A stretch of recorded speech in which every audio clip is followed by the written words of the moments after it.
Welcome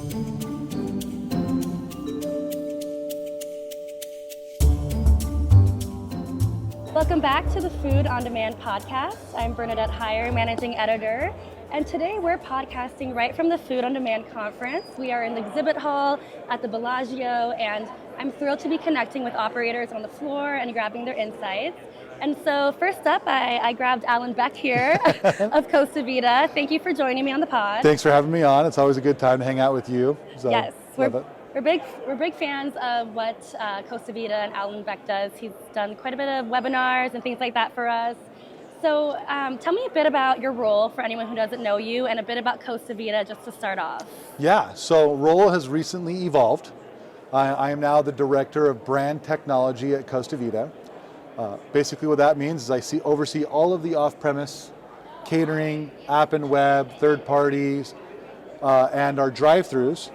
And then now I also oversee all of the technology. So any technology that comes into our tech stack, whether that be in the accounting, HR, operations, or MarTech, has to come through my office, and we just evaluate it, make sure it's going to integrate appropriately, the right API calls are being made, how does it fit into the tech stack, does it connect with our partners that we already have, et cetera, all of that. So it's been a really fun change. It's only been a couple months, but it's been very rewarding.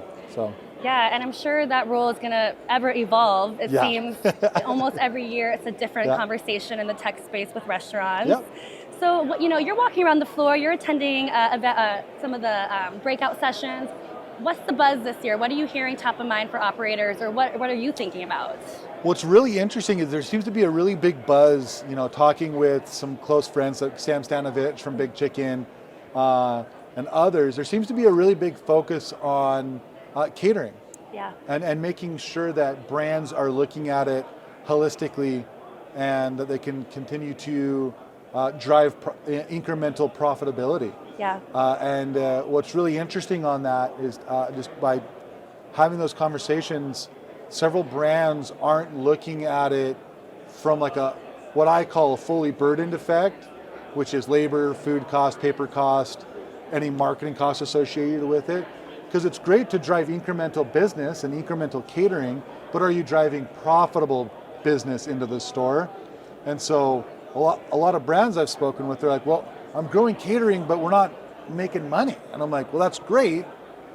This is how we look at it at Costa, and under Wade's guidance and whatnot, it's been really good to look at it more holistically to make sure not only are we driving incremental business, but are we driving incremental profitable business into the stores. And so what are some of those strategies you've implemented at Costa Vida for catering? Anything new you've tried, or what's working right now? Yeah, so the biggest thing that we're looking at, and again, it kind of goes back to that fully burdened concept, is we want to look at, great, marketing's fantastic. We want to boost on Easy Cater, or we want to do those things, but we have to factor that into the profitability. And if we're doing that, where's the break even and where do we lose money at? Because it's great, I drove another 100 caterings into the business. That's great, but did I drive in 100 caterings that moved profitability in a positive, or did I bring in 100 caterings that were negatively impacting the bottom line? Yeah. And so we look at it as paper cost, food cost, the labor cost that goes into preparing those caterings, and then any marketing that goes into it as well.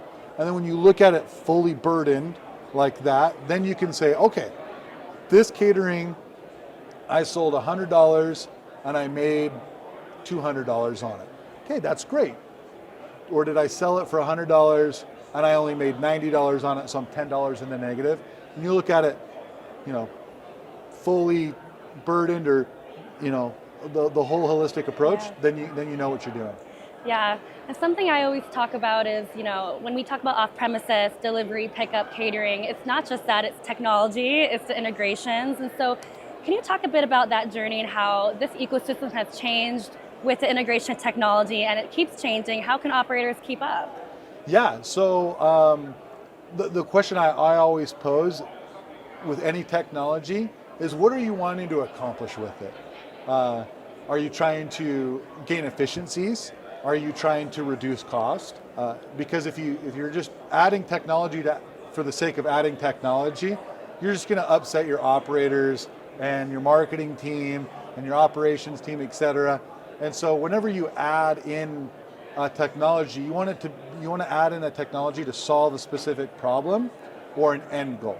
Yeah. And so that's how I like to look at it is, okay, Easy Cater now integrates with Olo. That's fantastic. Is that integration flowing and making my operator's job easier where they don't have to manually input? So am I gaining efficiencies and gaining time back? Maybe it doesn't necessarily save on cost, but if I'm saving on efficiency, okay, I'll take that, right? So anytime you're adding in technology, what are you looking to accomplish with it, and does it help you solve those problems?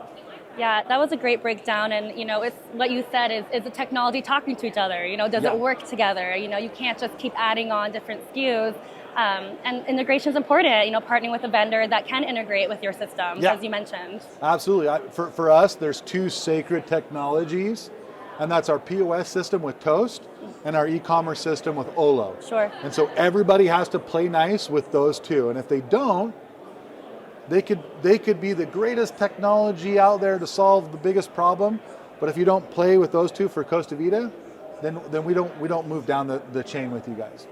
And I think it's also important for operators when they're evaluating their tech stack to look at their tech contracts too and see, will they evolve with us, because things change so fast. Absolutely. So I think that's another tidbit too to think about. Yeah, absolutely. We have that with both Toast and Olo.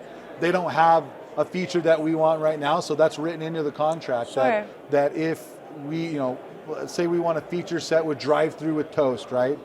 And they don't have that feature currently, we write that into the contract or the renewal to say, hey, we want this feature rolled out by within 2 years or within a year or 6 months, whatever, depending on how big the ask is. And that actually goes right into the contract.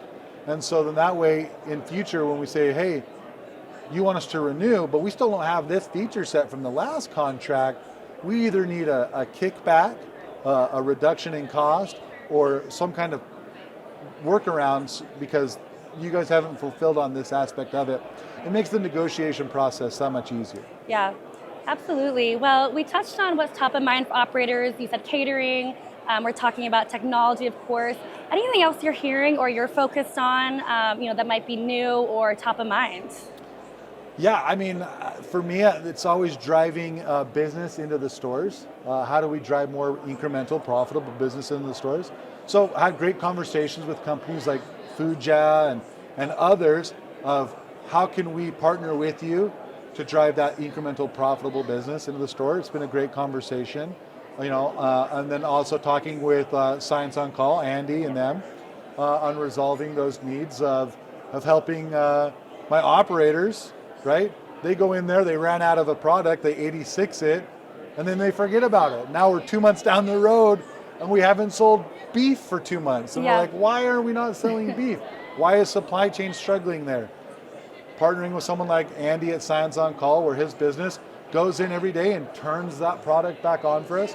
So we don't not sell our LTO for 2 to 3 months. Mm-hmm. So it's been great. Yeah, it's interesting you mentioned that because I hear that a lot. Like you would think, oh, that wouldn't happen, but it does all the time. Especially also thinking about your third-party delivery apps, and let's say you turn off your online ordering and you might forget to turn it back on if you were overwhelmed. Yeah. And things like that. I interviewed Maya from Science on Call, and that's something they focus on. So, absolutely. Yeah. And they're great. They're great to work with. Like yesterday was Cinco de Mayo, Costa Vida's busiest day of the year. Sure, yes. And so it was inevitable. There, as much as we prepare and whatnot, there's going to be things. I prepared a lot more pork and chicken. I didn't prepare steak and beef. All right, we didn't sell as much pork and chicken as we thought, but we sold more chicken and beef and steak. Mm-hmm. And so now I have to 86. A store has to 86 that from their. Well, if we don't go in today to turn it back on, right. I've prepared more for the day, but now it's not there to sell today. Now business is hurting. Yeah. So. And I want to pick your brain quickly on customer data. How do you guys leverage it, and why is it so important?